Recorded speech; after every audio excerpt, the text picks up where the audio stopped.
Dwayne Wade, widely considered to be a top 3 shooting guard ever, was never the highest paid player on his team at any point in his career. In his rookie year 03-04, he was obviously not going to be first. Then, for the next 3 years, Shaquille O'Neal was first.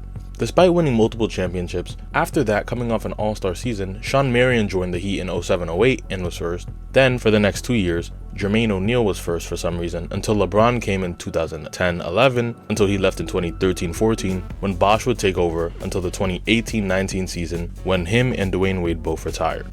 Zion, just 6 seasons into his career, has played 214 games out of a possible 482, missing over 268 more games than he's played, while LeBron James, on the other hand, has played over 3.5 times the amount of games in 22 seasons compared to 6, and has missed 40 less games than Zion at only 172 games missed, playing 1,562 out of 1,734 total games. Not only impressively sad for a player as good as Zion to be missing so many games so young, but also insanely impressive longevity for LeBron, averaging just under 8 games missed per year. Bonus, LaMelo Ball has missed 158 games already in his career, and Embiid is already over 430 games. Lakers legend Elgin Baylor was the first player to ever score 70 points in a game, and averaged over 34 points per game for 3 seasons in a row, but never won a scoring title. At his peak, he averaged nearly 40 points per game. So you may wonder, why didn't he get a scoring title? Wilt Chamberlain. But, funnily enough, Baylor's best chance was when he averaged only 26 points and lost out by just 1 point per game.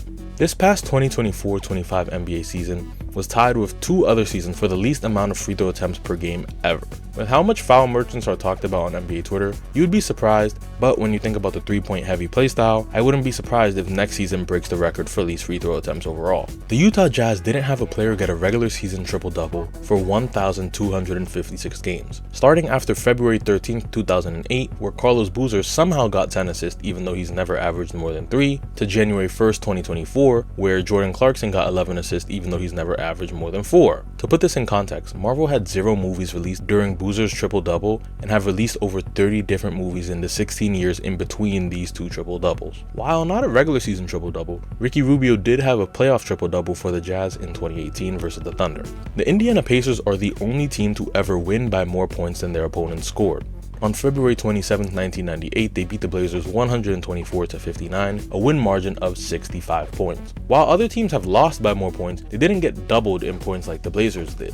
Ironically enough, the Blazers won the game right before this one, against the eventual NBA champion Chicago Bulls. James Harden had the worst 50-point game of all time, a game where he shot 29% from the field, 20% from 3, and still managed to score 50 points, breaking his own record for most points while shooting under 30% that was previously 41 points. In the same game, Clint Capella had a 20-20 game, and Russell Westbrook had his traditional inefficient triple-double, shooting 23% from the field with 19, 10, and 10. They did end up losing, but just by 2 points, with this infamous not counted dunk being from the same game as well.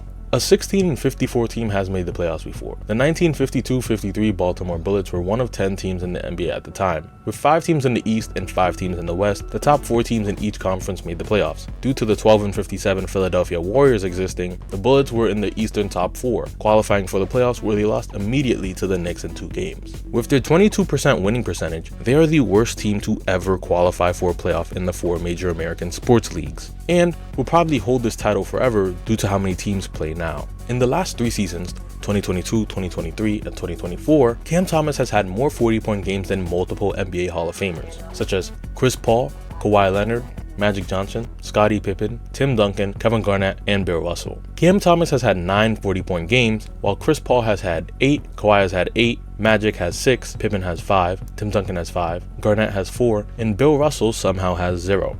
Jerry West is the greatest player to never win MVP, with 4 second-place finishes, 1 third-place finish, 3 fifth-place finishes, 1 sixth-place finish, and 1 12th-place finish as well. He was also an All-Star every single year of his career. The last rookie to make the All-Star game was Blake Griffin in 2011, averaging 22, 12, and 3. But before Blake Griffin was Yao Ming in 2003, averaging around 13, 8, and 2, which is pretty mediocre numbers if you think about it. It would be like if Jakob Poeltl made an All-Star game.